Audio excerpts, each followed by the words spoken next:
Great rewards don't wait, so why should you? Through the Invigor Book and Buy Grower program, you could earn a $30 per bag rebate when you book all of your Invigor hybrid canola by November 14th. Talk to your retailer. Terms and conditions apply. It's time for RealAg Radio on Rural Radio Channel 147 on Sirius XM.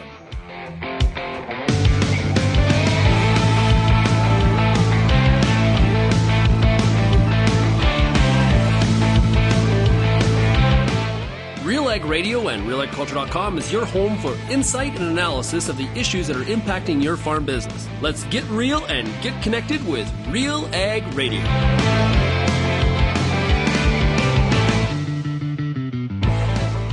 Welcome to RealAg Radio here on Rural Radio 147, Sirius XM. Shaun Haney, your host here on this Friday edition of the show. Hey, thanks so much, everybody, for making RealAg Radio and Rural Radio 147 a big part of your workday. Also, of course, huge shout out to everybody listening out there on the RealAg Radio podcast as well. Well, it's Friday, which means we've got a RealAg Issues panel today. We'll be joined by Marvin Slingerland of MNP. Love having him on the show. He's also a Lethbridge native. You should just come to the studio here and done it with me.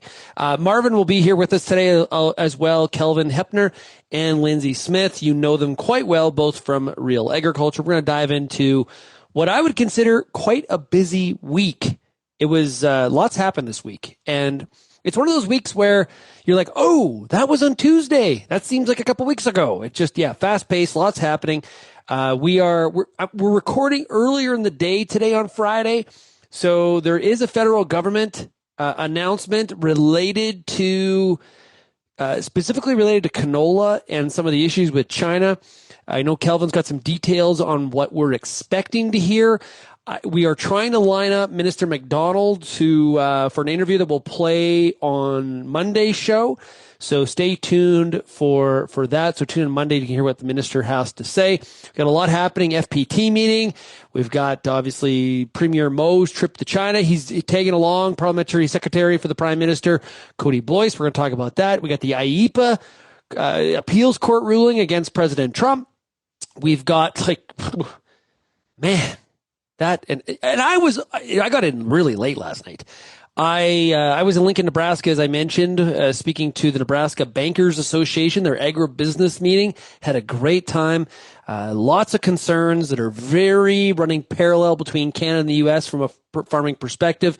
A lot of talk about there's going to be a push for ad hoc programming in the U.S. There's a lot of profitability concerns, especially given the Deep South with cotton. I've talked about that in the past. We had John Newton on the show from Terrain last week. So, it's been a busy week, lots of travel, but that's what we do around here indeed. Now, if you have any feedback, I'd love to hear from you. Send me an email, shaney@realagriculture.com. You can also call the RealAg feedback line. That number is 855-776-6147. You can also, of course, find RealAgriculture across all the different social media platforms and our email. Okay, we send out emails on a daily basis. You can get subscribed, tuned in to what's going on in the world of agriculture by going to realagriculture.com/subscribe. Okay, let's take a break. When we come back, we've got the RealAg Issues panel right after this. It's now time for a product spotlight with BASF. Leanne Harder, what should farmers consider when selecting canola hybrids for next year to reduce some of these harvest losses? At the end of the day, if you choose to, whether it's swath at 60% or delay swath or straight cut, choosing a hybrid that does have that pod shatter reduction as well as reduced pod drop will allow for them to recognize the yield potential of that hybrid. There's risks associated with swathing too early, swathing too late if they don't carry those traits. Mechanical disruption to the plant can also cause that shatter loss that characteristically we saw before we had pod shatter reduction in our hybrid. Environmental pressures can be extreme. So if 90K winds and you've let canola sit and it's fully mature, you might still see some loss, but you're choosing to risk mitigate with choosing to grow an Invigor hybrid that has that pod shatter reduction and reduced pod drop, because then it really truly allows them to have that confidence that losses should be minimal at that point. So if somebody wants more, where do they go? agsolutions.ca/Invigor. Maizex Seeds is 100% focused on Canadian farmers because Canadian agriculture deserves a national seed company rooted right here at home. Known for high-performance grain, silage, and grazing corn, Maizex is now bringing soybeans, And new for 2026, Maizex canola to farmers in Western Canada. Maizex is committed to helping you get more from every acre, field by field. Crush it with Maizex by visiting maizex.com today to connect with your local Maizex Seeds representative. We have so much to talk about today here on RealAg Radio. Thanks a lot for joining us, everybody. Hope you're having yourself a great Friday. Hey, from nutrient management to the latest weather, market, and ag trends, The Dirt, an economics podcast, is your place for farm-smart topics to boost your profitability. Join host Mike Howell on Season 4 of The Dirt podcast, available now at nutrient-economics with a K.com. Okay, let's get to our RealAg Issues panel here today, who's going to provide all the insight and perspective and all the things that are happening in the world of agriculture here on the completion of the first week of September. And cooler temperatures prevail here in, at least in Lethbridge, Alberta, where I am today. It's feeling very fall-y out, and I know somebody that's very happy about any sort of fall weather. It is Lyndsey Smith coming out of Ottawa. Lyndsey, how are we doing? You are correct. It is lovely. The nights have cooled off beautifully. Went out this morning and saw just those hint of red leaves starting. So the best time of the year has occurred. Although I was then informed by farmers not far from here who had a major drought that their trees have already shed most of their leaves. So my beautiful version of autumn is not everyone's beautiful version of autumn. But it was a busy week. I'm looking forward to breaking all it down.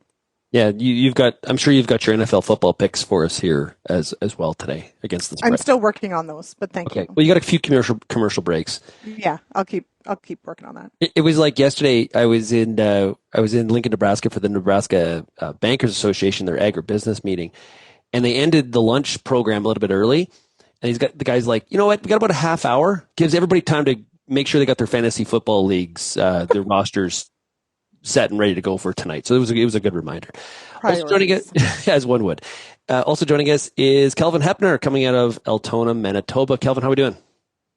Doing well here. Fall has arrived in this part of the world as well this week, and I think we dipped down below, well, not quite to freezing, but there was a 1 point something on the thermometer the other night in the morning. So, yeah, it's that time of year. Yeah, we're even hearing about a little touch of frost.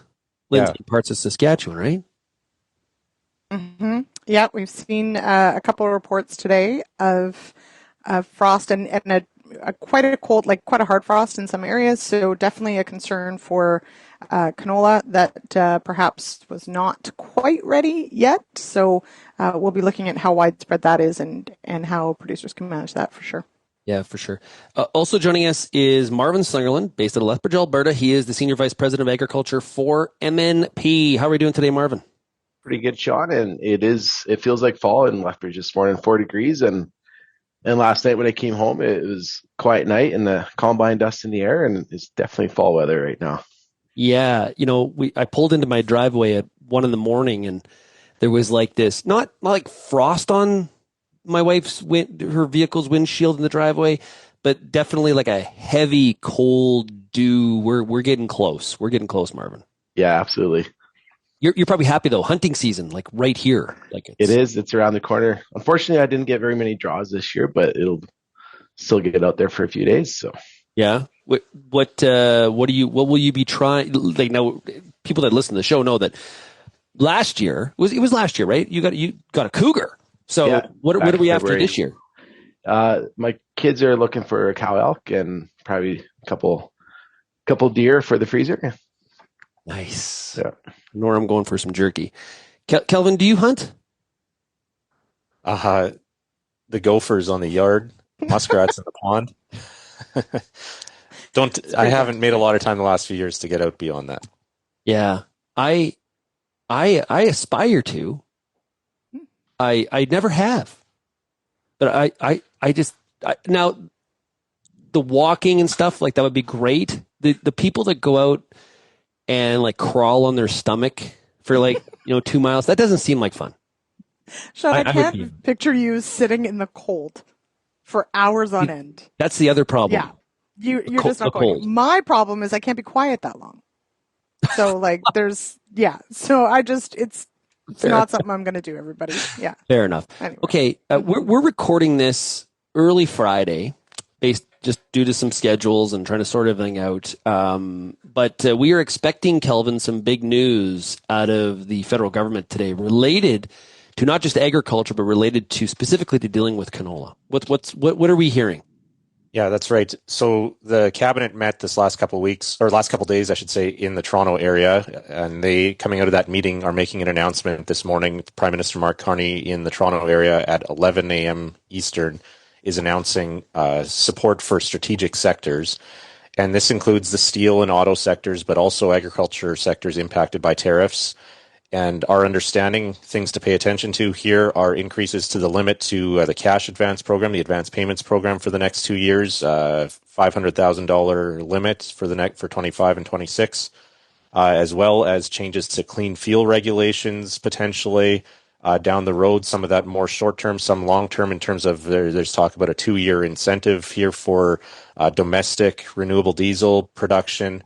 It sounds like ethanol may not be included in this. It's more on the renewable diesel, potentially sustainable aviation fuel, and then also kicking the can down the road in terms of the electric vehicle mandate, the EV mandate that is looming, and the requirement that auto dealers sell a certain percentage starting next year of electric vehicles. Sounds like that's also going to at least be delayed.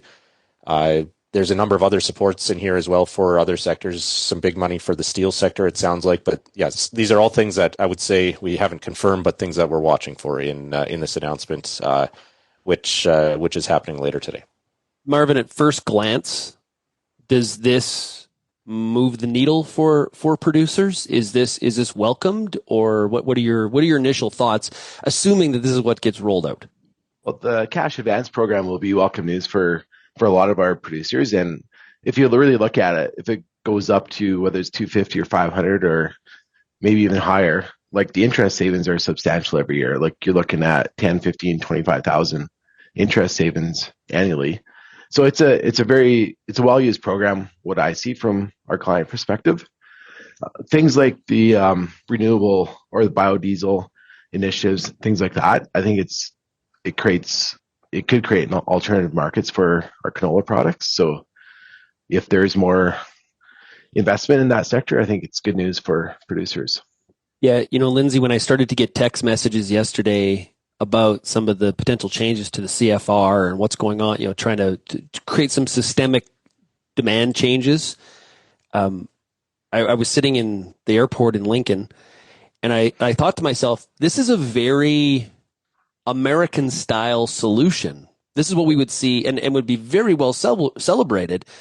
I guess time will tell if the Canadian farmer sees this as a step in a positive direction, being a little bit more pro-biofuel from the government. Right. And this is one of those, and I mean, we saw, just last week, Pierre Poilievre coming out, very against the clean fuel regulation. And here we assume or are anticipating that the Carney government really will use it, make some changes to shore up domestic production and domestic use. What is interesting in the past few weeks as we've been following, the tariff news from China with the anti-dumping tariffs, and hearing from farmers, Western Canadian farmers impacted by this, I think many have sort of come around to the fact that realistically, some sort of biofuel mandate, whatever you want to call it, does help support use, demand, and ultimately prices of this product. And so, yes, I know that there are many producers that have sort of a fundamental, maybe philosophical policy bent against something like this, but realistically, we're staring down the barrel of, potentially not being able to move canola directly to China. I'm not saying none of it's going to get there. And so there were many producers that were saying, we need to do something more structural than just trying to get rid of the tariff. We need to do something immediately. And this is an example of something that is well within the government's purview to do. So if this is what we see today, I think there will be many that think that that's, the route we should be taking. But there are going to be those that don't agree with it for all sorts of different reasons. I think Poilievre calls it the second carbon tax is what he's calling it. I am interested to see how politically, how in, the public discourse, how this does shake out between Western Canadian farmers and the Conservative Party on where they want to see the party move on something like this if Carney's going to go in the clean fuel regulation way.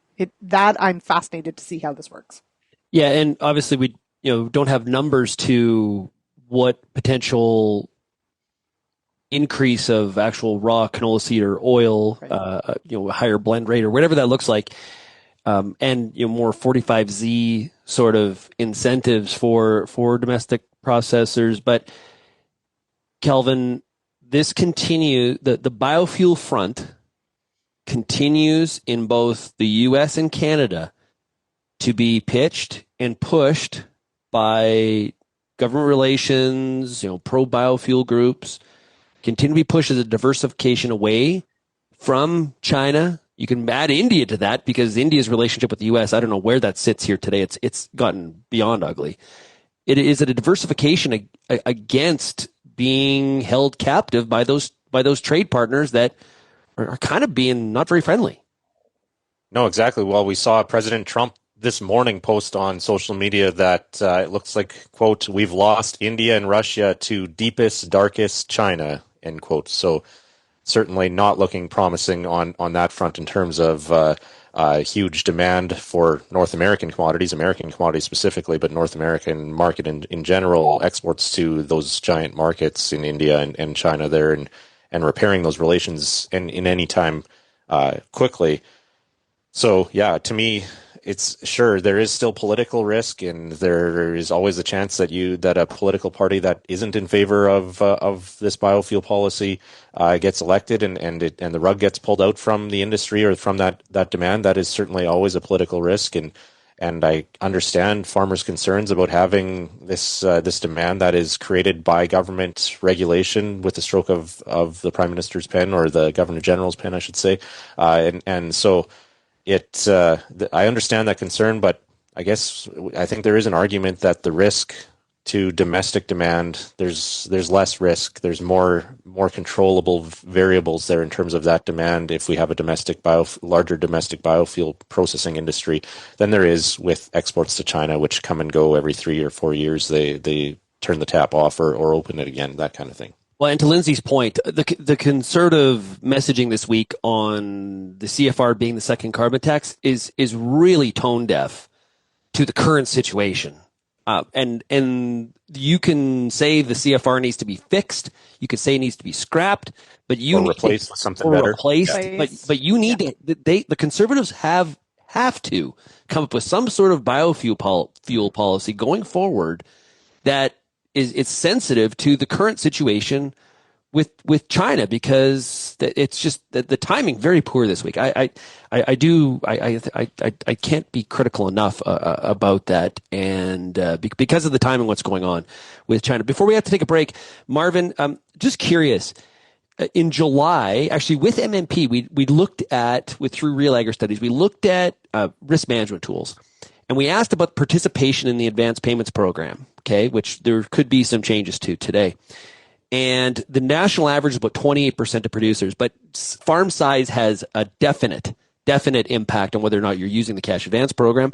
If you're over $1 million, between $1 million and higher in revenue, you're somewhere between 36 and 40% usage of the program. Yeah. As farms get smaller, it goes down drastically. Is the cash advance program suited for smaller farms? It is. I think the issue is, Shaun, that it really, if you're a smaller farm, it really depends on what your position is. You might just be sitting on a lot of cash naturally, and you don't really need to use the program. I think it's just a smart use of funds with no interest. It's a pretty cheap operating loan as well. So I think some people don't pay attention to it, don't realize how easy it is to apply. And I think the awareness is just out there more with larger farms, probably because they need it a little bit. And some smaller farms just don't pay attention to it. But it's a great program. It's easy to use. I'd encourage everybody to look at it and sign up for it. Good points. Okay, we got to take a break. We'll be back with more of the RealAg Issues Panel. We got Marvin Slingerland of MMP, Kelvin Heppner, Lyndsey Smith, and myself of RealAgriculture. We're back right after this. Protect your anhydrous ammonia application earlier than normal this fall. Defend against potential losses and protect your bottom line with new Centuro A-Pro Nitrogen Stabilizer. Patented active ingredient pronitridine offers agronomically effective protection where it matters most, below ground. The new concentrated formulation lowers application rates. Start early with Centuro A-Pro as part of your nitrogen management plan. Contact your local retailer or visit centuro.ca for more information today. The Canola School on RealAgriculture.com is a video series that showcases the latest in canola research and production agronomy. Learn from some of the best at your own pace through quick and timely producer-focused videos available on our YouTube channel. The Canola School on RealAgriculture.com is the quickest way to keep up to date on all the latest in canola production. Boost your canola IQ with the Canola School, brought to you by BASF, and visit canolaschool.com. Built on over 100 years of seed innovation and unwavering commitment to farmers, Pioneer 100 Series canola hybrids deliver a step change in yield performance and agronomic traits. This isn't just better canola, it's different canola.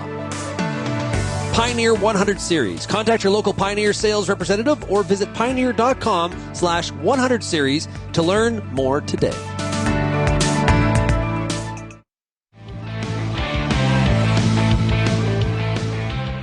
Welcome back to RealAg Radio, Rural Radio 147, Sirius XM. Hey, dairy producers, you're wanted for the first. Like, who doesn't want to be a part of the first of something?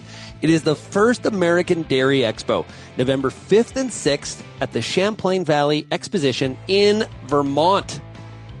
Vermont in the fall. Beautiful. Grab a free breakfast, tour the 200 Company Dairy Innovation Trade Show, meet Olympian and dairy producer Elle St. Pierre, and take in the Dairy Delivers Classroom. Full details and a discount coupon and pre-expo tickets are available at AmericanDairyExpo.com. That's Expo without the E, XPO. So AmericanDairyExpo.com. Looking forward to that new show in the American Northeast, and should be a good one. Looking forward to that for sure. Hey, we were talking about canola and biofuels, and of course, all this is related to the issues that are going on with China.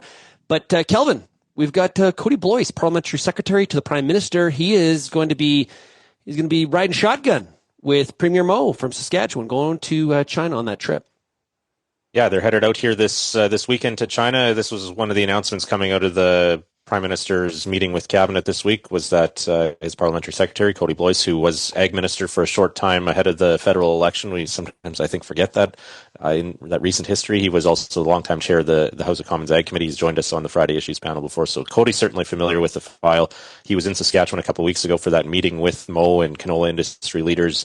And so he'll be joining the Premier on that trip to China this week. And we're still waiting for details on who they're meeting with, who they've been able to line up meetings with, because that's always one of the big question marks when you go to China, whether you get to meet with somebody that has influence over these types of decisions there. Certainly, I think sending somebody that has the title of Parliamentary Secretary to the Prime Minister of Canada adds some weight to this and shows that the federal government is part of this, and this isn't just a subnational state in the province of Saskatchewan going on this trade mission. So I think this adds a little bit of weight to who they could potentially meet with. But at the same time, even the fact that they're having the announcement of support today for the canola industry and other sectors shows that I'm thinking they don't expect any quick silver bullet resolution to come out of this trip. I think it's great that Kody Blois is going. It's better than sending Mike Myers. There's that. Oh, elbows up. There's that. But at the same time, Kelvin, just address really quickly why Minister McDonald's not making the trip and why Kody's going. Yes. Yeah, so McDonald is also busy. It's not only back to school this week, but we're back to full gear when it comes to ag policy and politics and news around this, because the federal, provincial, territorial ag ministers meeting that was supposed to happen back in July in Winnipeg is kicking off on Sunday here in Manitoba. And so Minister McDonald is hosting or co-hosting that meeting of all the provincial ag ministers. And so, certainly that is also a priority. This is kind of the big event of the year when it comes to our national ag policy. The FPT ag ministerial, it maybe has lost a bit of its Cachet being postponed here, it seems like maybe there isn't as much attention being paid to it, but certainly some big discussions that'll be happening here. Well, I'm not sure. I know Sunday the federal ag minister is touring some farms and meeting with some farmers in southeast Manitoba. But Monday and Tuesday, I think there will be some big discussions, especially ahead of the federal budget when Parliament returns and what the Carney government is planning to announce there when it comes to austerity measures and where federal spending is going to change on the agriculture front. Marvin, I know that MMP does a lot of work around these FPT meetings. What are you hearing? I'm assuming in some situations as you're being asked for your opinion on certain matters. What's your thoughts about this upcoming FPT? Yeah, I think it's. I'm glad they're meeting again. It's too bad it was canceled back in July when the CFA was meeting. But I think it's good if industry keeps united and it's a consistent message going to industry. And I think the topics are going to be obviously key infrastructure for Canadian ag, along with enhancements or proactive changes to things like BRM programs. So it's good. Hopefully there's a lot of attention put on it, and agriculture stays a priority in this government. And I think it's a good sign that the Carney government is actually being proactive now and doing this mission to China. Last week we saw new high commissioners appointed in India and Canada. So hopefully relations start getting repaired around the world, and we see the markets open up for Canadian ag products. What's interesting is that what we're not seeing is early results in terms of Canada diversifying its trade agenda. What we're actually seeing, Lyndsey, and you might have heard some speculation around this if you listen to this show on a regular basis. Actually, Canada's doing more business with the U.S. and trade with other partners is kind of flat. But almost like you called it, Shaun. We're sharp around here. We're just lucky. No, we're lucky. We're lucky, right? We're good at guessing. No, but I think to back up a little bit, and if you're to take the word of our cabinet ministers who have spent, they spent their summer over in Europe and all over the place, it's that these things take time, etc. And I think that everyone has given them a little bit of grace on that. But here we are, September. Parliament starts sitting on the 15th, so very soon. And I think that it is this sort of the back to school start of a new year. It's time for like some rubber to hit the road here and actually deliver on some of this diversification talk, because ultimately, we did get some over this week. We've had some data start rolling in on different economic indicators, and realistically, as much as we'd like to say that we're not super, we've decreased our dependence on the U.S. Not to any huge degree, right? And that isn't going to happen overnight, for sure. And ultimately, for so many companies, the U.S. is still going to be their main market and their main focus. So it is true, like to Marvin's point, I'm glad to see diplomatic relations with India improving. It's good. I think Premier Scott Moe said, that Carney would eventually go to China when the time was right, and he was glad to have Blois along as the Prime Minister's representative. So, yes, we're doing things in other markets, and that's good, and it's good to see positive things, but ultimately, trade doesn't just shift overnight. We can't just all of a sudden ignore the U.S., and we're not going to. Well, especially for small business, right? If you're so if you're large Canadian, Magna International, something. You're a large Canadian company that has floors of people. You have the resources and the capabilities of trying to find some of those new markets. If you're a little shop of 5 people, you're like a little RealAgriculture of 10 people. You just don't have the resources. Your customers are who your customers are, and you've worked really hard for them, and you're kind of in customer retention mode and trying to sort out with your partners who your customer is, trying to sort out, okay, how are we handling this tariff? How are we getting around it? I was sitting at the again, back to the Lincoln Airport. You learn lots in Lincoln Airport. There was 2 people, same industry. It sounded like they were in oil and gas. They were both selling seals for different companies, and all they did was talk about tariffs. And just how they're working with partners in Taiwan and what's going on in Asia. That's what people are doing. They're not out and about. Like, let's go on a company trade mission to India. Let's see what we can drum up for business in the next 3 months. It's just, it's really not reality. Kelvin, do you think that there's any connection between Carney finding the right time to go to China and meeting with President Xi and the fact that President Trump hasn't met with President Xi yet? Could those two potentially be Carney doesn't want to upstage him in his own trade negotiations with the U.S.? Potentially, yeah. I guess that could be a factor. I'm not sure that's the top priority. I think Carney will only go once there's potential of closing the deal and having tariffs lifted and kind of moving on to a new chapter in Canada-China relations. I think that's the number one thing. But yeah, the perception and not wanting to upend things, especially with USMCA and CUSMA, North American trade talks. The consultations in Canada and the U.S. expected to start here in the next couple of weeks with industry on kind of the setting the stage for those that review next year and renegotiation, whatever it ends up being. So, yeah, I think that is a factor, but maybe not the top factor. I don't think that is what would stop Carney from going to China necessarily if the right deal was there. But yeah, at the same time, it's something they certainly have to consider. And again, further to your point about increasing reliance on the U.S., that is ultimately our closest trading. The U.S. and Canada will ultimately Canada can't choose China or the EU over the US. It doesn't work geographically, demographically, socially. There's just way too many ties, and so in the long run, Canada is hitched to the US, whether it likes it or not, whether we want to have this elbows up attitude or not. Yeah, well, yeah. Elbows up. Okay, let's take a break. We've got more to talk about here on RealAg Radio on this Fast and Furious Friday. We'll be back right after this. Ever hear that good things come to those who wait? Well, we think it's more like great rewards come to those who book their Invigor hybrid canola early. Through the Invigor Book and Buy Grower Program, you could earn a $30 per bag rebate when you book all your Invigor needs by November 14th. Speak with your local retailer about eligible hybrids. Terms and conditions apply. Book early. Come out ahead.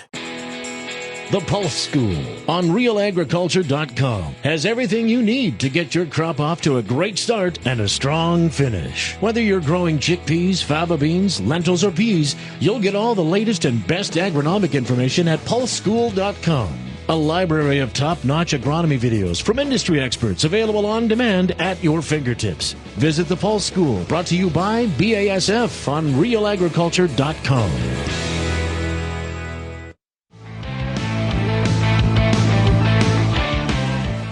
You've always farmed smart. Come on, let's be honest. You're always doing that. What if you had more insight, though? Your Co-op Grow team member can help you collect, analyze, and interpret data so you can make the best decisions for your farm in 2026. Let's plan for success in 2026. Talk to your Co-op Grow team member today. We've got Marvin Slingerland of MMP, Lyndsey Smith, and Kelvin Heppner of RealAgriculture, and of course myself, Shaun Haney. Okay, TFWs. Another, this is all a part of the Conservatives trying to find a lane of difference from the Liberals, who, quite frankly, Prime Minister Carney has done a really good job of stealing an agenda or maybe borrowing it for a time period, and the Conservatives are trying to find a lane. And Lyndsey, this week we saw the Conservatives talk about getting rid of the TFW program altogether, with the disclaimer that agriculture needs to have some sort of, I'm paraphrasing, but some sort of program in place for an industry like that. That's right. So Pierre Poilievre and Michelle Rempel-Garner, who is the Shadow Minister for Immigration, they held a press conference this week and took questions on scrapping of the TFW program. And so, this is not modifying it. This is not, making it better. This is scrapping it entirely. The argument being, Canadians for Canadian jobs, that this artificially depresses wages in certain areas, that it, essentially greedy corporations are using it as like indentured servitude. A lot of really strong language around this for sure. But they did make it clear that realistically, and I watched Rumpel Garner on Power and Politics talk about that, agriculture should essentially never have been lumped in, and or the program shouldn't have been used for the greater economy, that realistically agriculture needs its own program that addresses the agricultural needs, the seasonality of agriculture. And now, not to say that the TFW program or the seasonal agricultural worker program is perfect, but that there is an understanding that there needs to be something that accounts for sort of the ebb and flow of harvest and planting, et cetera. So, from an agricultural perspective, at first blush, sounds like, obviously something for the greater economy, but that agriculture's needs would be met. At the same time, it does bring up questions as to, from the conservative perspective, as to what is considered agriculture. So that is one of those questions that, the TFW program is used in many aspects of agriculture, including up the value chain into processing. And so it's hard to know, without some significant detail, sort of where that line would be drawn as far as what would be considered part of a TFW program or a seasonal worker program and what wouldn't be. So that's a big question. But realistically, as you pointed out, Shaun, I think it is, a precursor to what we might see in question period coming up once the House starts sitting again, as to where the Conservatives plan on taking some of their policy focus. And I will note, Poilievre did encourage Carney to steal this policy, by the way. So he's just did he really? On. Yeah, he did. He's full on letting Carney know. Yeah, one of Poilievre's new lines is steal our ideas. That's one of steal our ideas. Yeah, I like that. That's actually I actually like that. I think that's smart. Yep. It's like that's putting it right out there. Yeah. Yep. And it also shows a little bit too where, as the opposition, you're not anti everything. Like, here's a good idea. I think you should implement it. Like, it's like you're 2 feet in on this. I think that's actually smart. I don't know. You guys may not. Do you agree with that, Kelvin, or not? Oh, I think it's better than some of the other phrases that he has certainly used many times. I think Lyndsey makes a good point, because meat processing is certainly a big sector that uses a fair amount of temporary foreign labor, and whether that's included in what the Conservatives are proposing under this agricultural program, because it's not necessarily seasonal around planting and harvest like primary farm work, but that's certainly a big question mark, I think. And again, Conservatives are in opposition. They have the luxury of proposing maybe more radical ideas than what they would if they were in government, where they had to actually deal with the nuance of implementation. But if you read the nuance, it doesn't seem that radical, does it? No. I think there's many people that agree that the temporary foreign worker program needs reform and has been overused and abused all over the place. Why are there so many Tim Hortons TFWs employed? You'd think that would be a job that Canadian young people especially would take, that kind of thing. But at the same time, there's still value and a place for it. And so how do you reform it? And again, the approach last week we saw with the clean fuel regulations was throw it out from the Conservatives, and this week it's throw out the temporary foreign worker program. Well, it's kind of a throw out the baby with the bathwater situation in some of this too, where there's a reason. There are underlying details that need to be addressed if you were actually in government in terms of executing on this. Well, and we know this. I don't care if you're in Canada or the U.S., access to farm labor is a major concern. Immigration reform, I think, is a little bit easier in Canada than it is in the U.S. for a number of reasons that we could spend a whole couple segments on. But the fact is, farms are short of labor, and they're looking for people with that skill set. Now, traditionally, Marvin, that was people that were just strong and a good back and looking to work long hours and wanted to get their fingernails dirty. But that skill set is kind of changing over time, which possibly even potentially makes this even harder in some of our rural communities. So we do need there needs to be attention to this from a farm perspective. Yeah, the ideal solution would be like a dedicated agriculture temporary foreign worker program that covers all sectors from primary production right up to food processing. And it can address the needs and the certain skills that are needed too in the future. So that would be the ultimate win, is a dedicated program. I think reform is needed. Like, youth unemployment is an issue. It is hard for youth to get like those Tim Horton, McDonald jobs part-time. And I think we just need to scale the program back a little bit. It's probably a classic result of ramping it too far and now just dialing it back where it fits. But 100%, I think dedicated ag program is critical for North America. Yeah, like the H-2A program in the U.S., which they also need to reform. There's a whole bunch of issues with it. In fact, it's only 6 months. It's not 12. And a dairy farm needs that worker year-round, not just for 6 months in some sort of seasonal position. Lyndsey, go ahead. Yeah, it's almost like they should maybe ask the sector what they need and then implement that. But anyway, one of the things, though, that I think that Rempel-Garner hit on that I do agree with, that I think has been missing from our overall, whether it's immigration planning, jobs planning, agriculture planning, is we are missing connecting of people where they are amassed, like cities, to where the jobs are, which is sometimes not, super rural or super small, but maybe smaller cities or other areas. And we have really not done a great job of actually connecting where the need is with where there are people that are looking for work. So one of the things I would love to see is more of an effort of communities, of sectors, of industry actually working to talk about like what jobs are available and how we can get people to these jobs, et cetera. In that, like, and I'm not saying that's easy, but we know that there are people with skill sets that could be used in the agricultural field. They just don't know that these jobs even exist. And they wouldn't know how to move there or get there or whatever. And it's not a purely Ontario problem, but we see this a lot. Mm-hmm. And I have seen some communities here in Ontario who have been actively trying to connect with people in, major urban centers like Toronto or Ottawa or whatever, to try and actually show people like there are jobs in other communities. You just need to know about them. So that I think has been a missing piece here as well, of if we want to focus on, Canadians for Canadian jobs, we also have to do the work of connecting, of the communication component of where these jobs actually are. We're going to take a break. When we come back, I want to finish up talking about harvest progression as well as farm profitability and the lack thereof, and what we're hearing and seeing in both Canada and the United States and what should be done about it. You're listening to RealAg Radio, Rural Radio 147, Sirius XM. Kochia sucks. Big time. And hate it. Really gets in the way. Awful. But not anymore. Get a head start on tough-to-kill weeds like kochia this fall with Volterra EZ and Fierce EZ soil-active herbicide. Apply after harvest before freeze-up for up to 8 weeks of extended control in pulses, soybeans, and wheat next spring. Volterra EZ, Fierce EZ for kochia.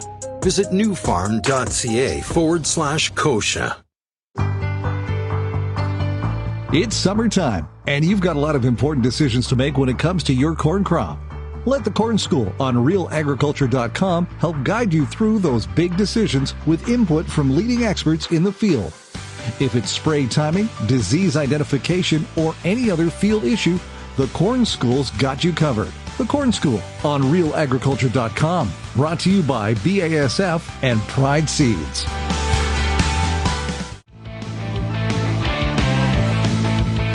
Welcome back to RealAg Radio.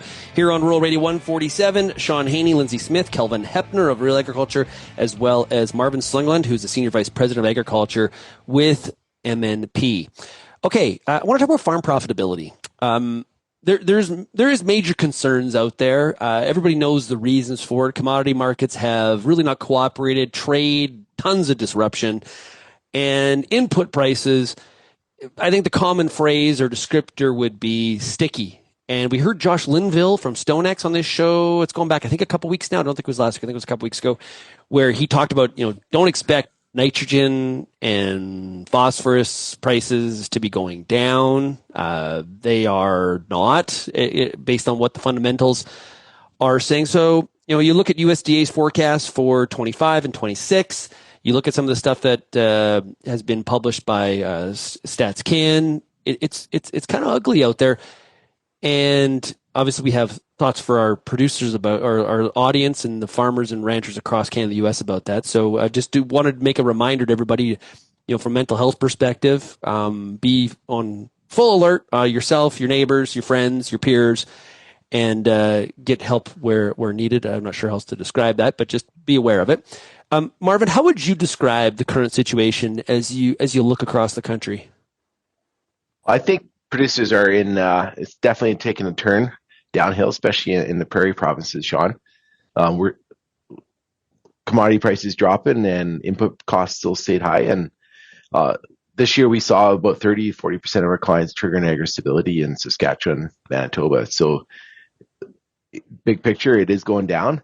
But it goes back to, in the good years, you do have to preserve your balance sheet and preserve equity to weather the storm when you go through these commodity cycles.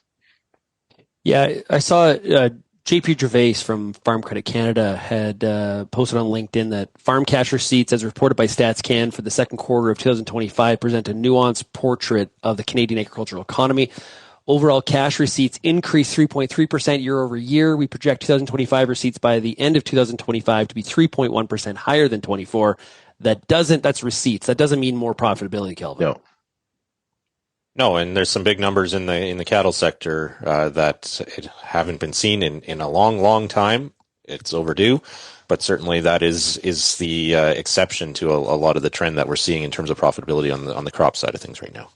Yeah, and USDA updated their income forecast this week, and there was a projection of higher net working capital, and right away you're like, huh? Yeah, but if you look into it, it is exactly what you just said. It's the rancher. The beef is really the golden light right now for the agricultural industry in both countries. It is not crop farming. Lyndsey, we're hearing calls in Canada for, and we'll see what the government rolls out here today, but we're hearing a lot of people talking about ad hoc programming to, provide some assistance, some bit of backfill. Believe me, traveling, talking to a bunch of Nebraska ag bankers this week, there was a lot of discussion about, loan renewals. Will there be ad hoc programming? Because the big, beautiful bill money and the change to reference prices, that money won't come out to the back half of 26 for the 25 crop. That's too late for some people.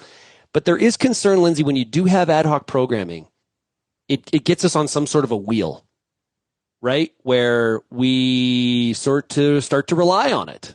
Even if we do need it, we become reliant on it. And I think that's what governments in both countries are really trying to think about and deal with right now.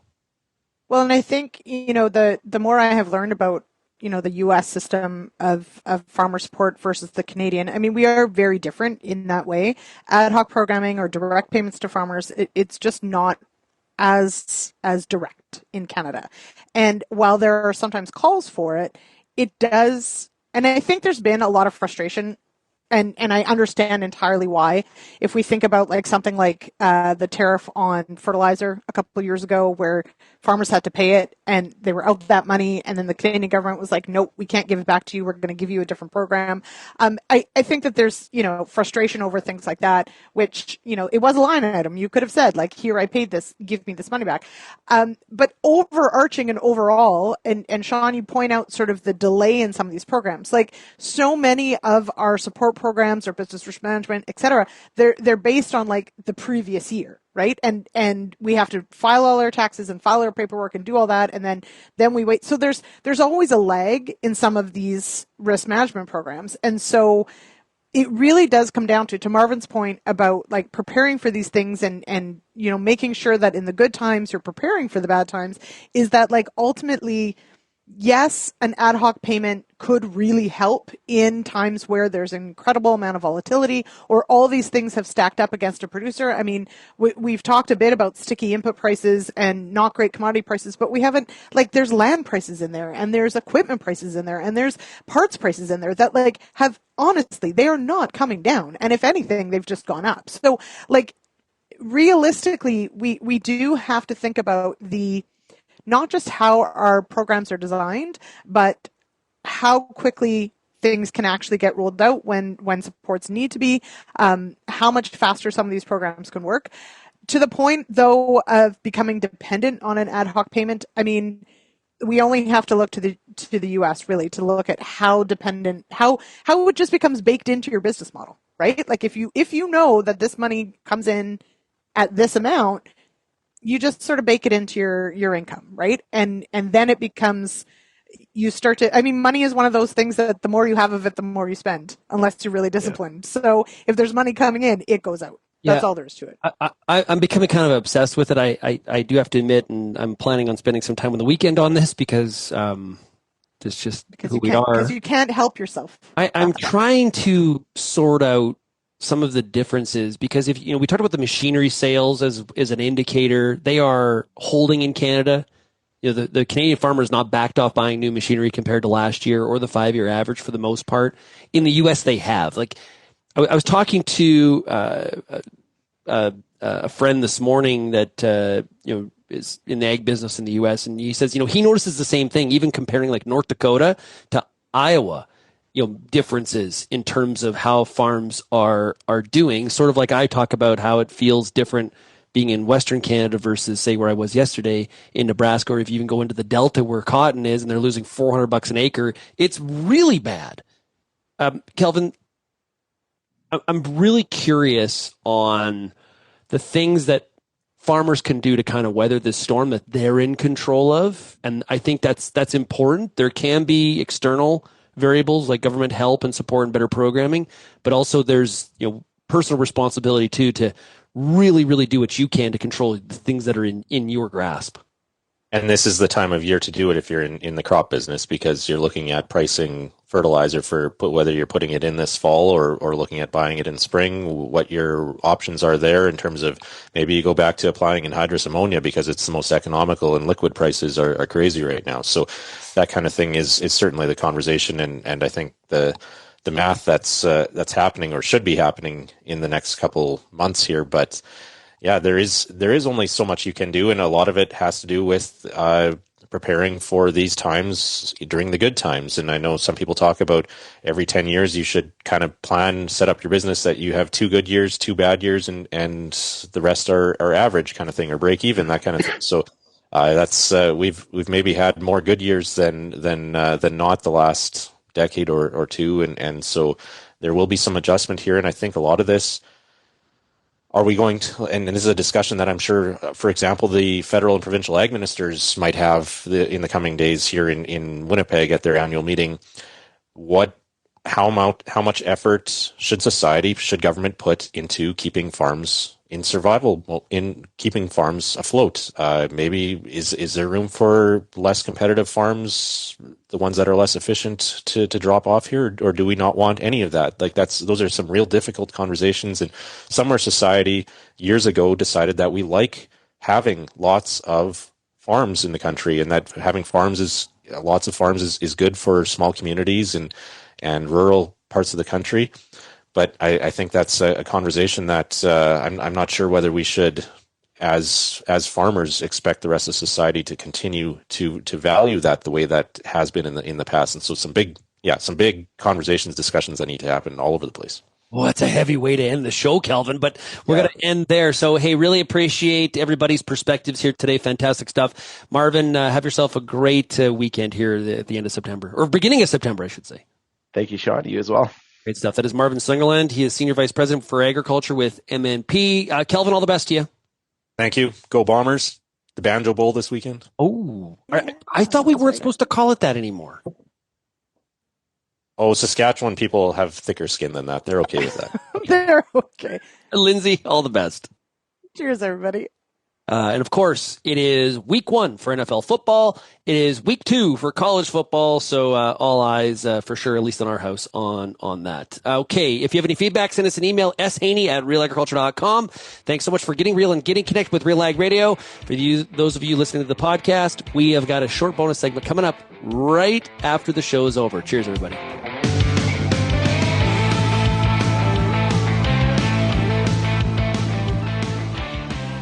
And we are in the bonus segment. Here we are. Today, great show today. It was so much fun. We got through a number of topics, but I know we didn't get to it all. That's what we do here in the bonus segment, is get to the what we didn't get to, if I could put it that way. We got Lyndsey Smith, Kelvin Heppner of RealAgriculture, as well as Marvin Slingerland of MNP. Okay, Lyndsey, what did we not get to today?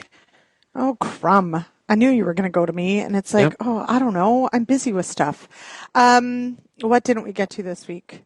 Okay, well, it was back to school, and maybe that seems a bit silly, but I have to tell you, I thoroughly enjoy watching on social media as everyone posts their back to school pictures, mostly because it makes me feel impossibly aged. because I see like Kelvin's kids and everybody's kids who in my mind are like 10 years younger than they are. And here they are going to high school and all sorts of things. So I will tell you that the first week of September, for those who don't know, like to me is like one of my favorite weeks of the year. And not just because it's back to school, but it is like this, like brand new, and it's a new school year and it's like the new year, and I love sweater season. And yeah, so I want to say it's really cool to see all these like young parents with young kids, on their first day, and they're all so sad. And I was like, out the kids went, and I had the quietest cup of coffee I've had in 2 months, and it was epic. At what age should you stop posting your kids back? Like if your kid's going for their like PhD. Oh my God, I want to see those. And I want you to have the little thing that says like likes and dislikes. I want that. I think it's fantastic. Like have fun with it. I think it's a great idea. Yeah, because my daughter's going into her senior year, and she was getting in her car to drive back to Edmonton, and she didn't appreciate You're like, no. So. Yeah, there is that. Sorry, Marvin. I tried to get a picture of her grade 12 daughter last year of school, but she refused to go on a picture. But I also have a daughter starting grade 12, and I did take a morning picture. I was not allowed to post said morning picture. She is in grade 12, and I was allowed to take a picture at the end of the day and post that picture, Marvin, but I was not allowed to post the morning picture. So there you go. Yeah. Well, I have 2 graduating college in the spring. If that puts my age in perspective. Mm-hmm. You're ancient. Anyway. Kelvin, how about you? What did we miss? You're pretty quiet during this whole back to school photo thing. What's your perspective on that? Oh, it's been fun getting the kids back in the routine this week. Although we have our youngest starting kindergarten, and she had her interview with her teacher yesterday. But they've got a staggered start, and they only have school every other day. So she actually only starts school on Wednesday of next week. So it's just the slowest start ever. She's all pumped about getting on the bus and going to school, and yeah, it's dragging out. Just let's go. Let's get them in school. So put her in the other one's backpack. Just be like, here, go. Exactly. Yeah. Anyway, take your school day. Yeah. She'd enjoy that. Yeah, she would. There are a couple other stories though that we didn't touch on: the tariff ruling. The appeal. Right. What that means. There's also Doug Ford and the Crown Royal fiasco. Oh, can we talk? I do want to talk about IEPA, but we need to talk about Mr. Ford. He continues to break all rules I have in terms of. I think that boycotts are the dumbest thing ever because they're not well thought out, and there's a Manitoba connection to that Crown Royal that he was pouring out, Kelvin. Yeah, Crown Royal's main distillery, now owned by Diageo, which is based in the UK, their main distillery is still in Gimli, Manitoba, and they buy a good percentage of their inputs for that whiskey, that Canadian whiskey, branded as Canadian whiskey, here in Manitoba. The corn, some rye, barley potentially, goes into the distillery at Gimli. And so because they're moving this bottling plant or shutting down a bottling plant in southern Ontario, Doug Ford is advocating for this boycott of Crown Royal, and he also doesn't know how physics work. It kind of looked like he never emptied a jerry can of gas the way he tried pouring out that bottle of Crown Royal at the press conference. It took him. Well, he actually didn't wait until it was empty because it took so long, and he didn't realize he needed to let the air into the bottle as well. But to be fair, some of those new jerry cans really suck. So maybe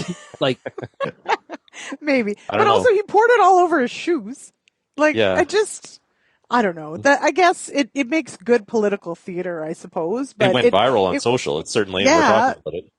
But maybe not for the right reasons. I mean, I get where and don't get me wrong, this is a bottling plant. It employs over 100 people for this small town. It is a big hit for that community. I totally get that.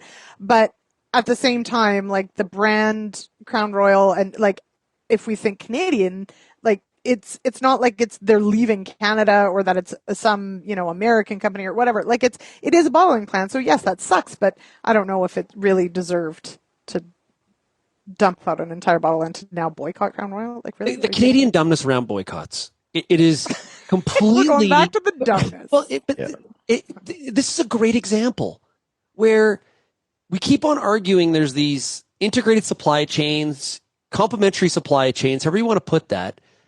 But we don't recognize that our own argument for keeping trade going. We don't even recognize that with these stupid boycotts, in the sense we're probably hurting some Canadian bottler, some sort of manufacturer. Maybe it's a consultant that does some work for the company. Like, we just totally disregard that for the theater of some sort of, theatrical boycott that we're executing on.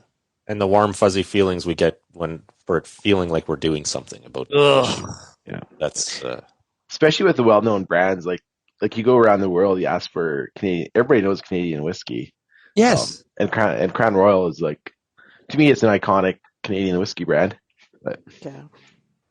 meanwhile, the LCBO is selling. I saw a long list of alcohol products coming from China. So it's because that's better.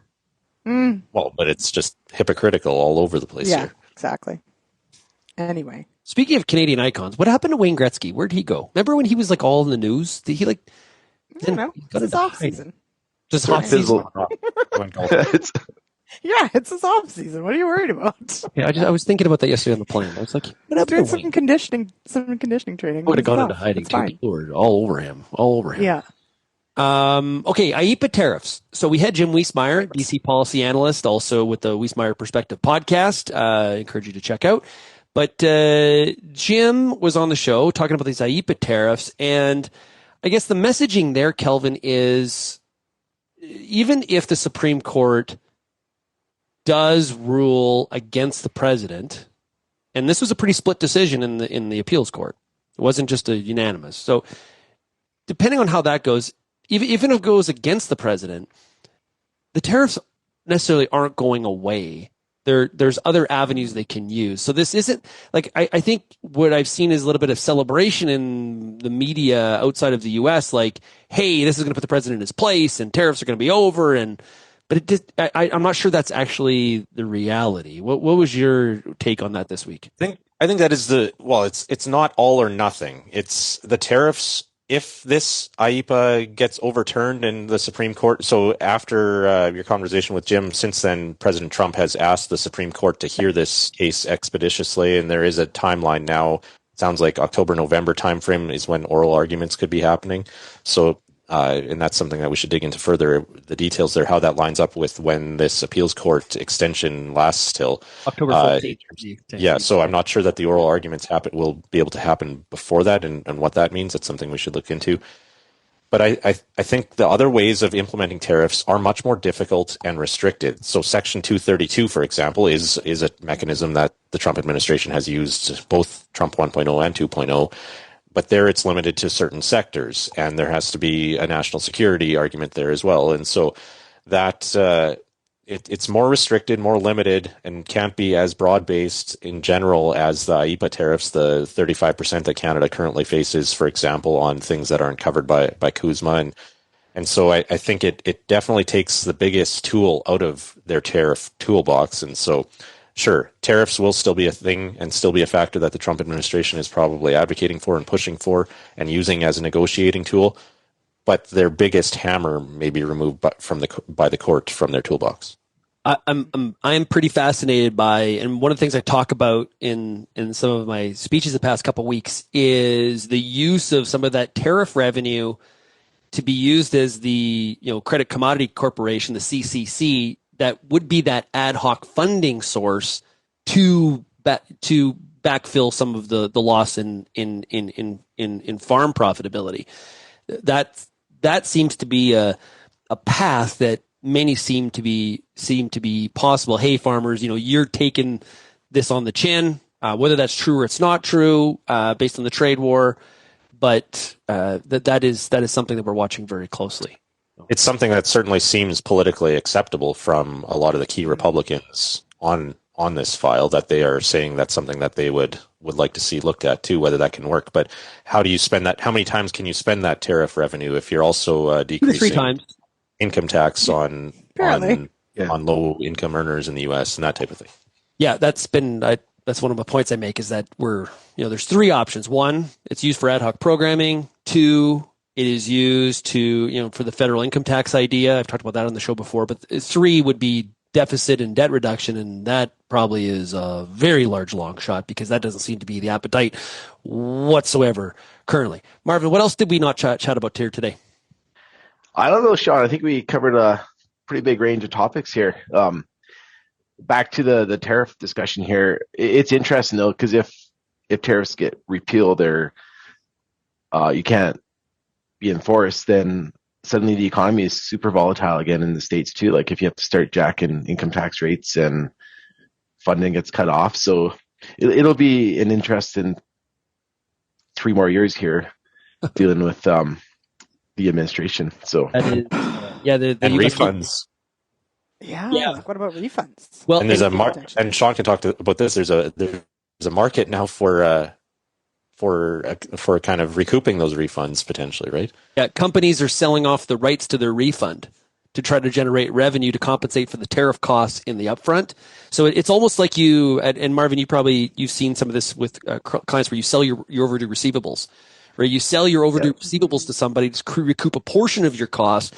They get the opportunity to chase those and get those receivables if they ever are paid by the ower. So that market exists. Like, which is wild. I don't understand how people get their kicks. I got to tell you, that just blows my mind. I am fascinated by this area of finance. Like capitalism at the finest. It is, absolutely. Yeah, exactly.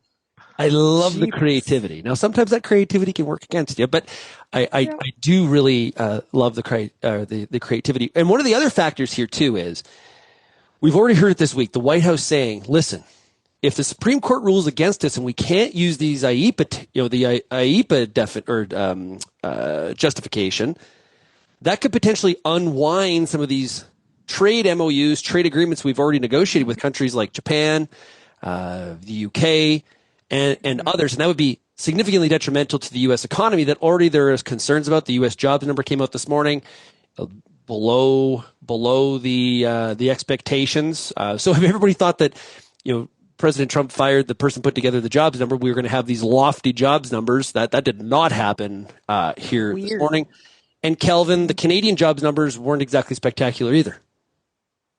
No, unemployment rate rose in both countries. Canada, now we're up to 7.1%. I think it was 0.2 of a point higher than the report last month. We lost 66,000 jobs in August. A lot of them in the professional services and manufacturing sectors, which I don't think comes as a surprise when you look at the impact of tariffs and artificial intelligence and what companies are seeing there. And you mentioned the U.S. numbers not meeting expectations. U.S. added 22,000 jobs according to the report today, but the expectation was a gain of around 75 or 80,000, I think. So U.S. unemployment rate rising to 4.3%. Again, Canada 7.1%. So the tariffs definitely taking a toll on the Canadian economy, and we're starting to see more numbers showing that. Okay, we got to end there. So like we said, there is a federal government announcement coming out sometime here on Friday. We've recorded before that. So make sure you go to RealAgriculture.com here over the weekend and you check out what the news is, the full breakdown. And of course, it will be in your inbox as well if you were getting our emails. And you can do that by going to realagriculture.com/subscribe. Thanks everybody for tuning in. Really appreciate all you podcast downloaders. Thank you so much. We love bringing you this program each and every weekday. Encourage you to also check out RealAg on the weekend, which is a bit of a wrap-up that appears on Chorus and on Rolco across Alberta and Saskatchewan. Thanks, everybody, for getting real and getting connected with RealAg Radio. Cheers, everybody.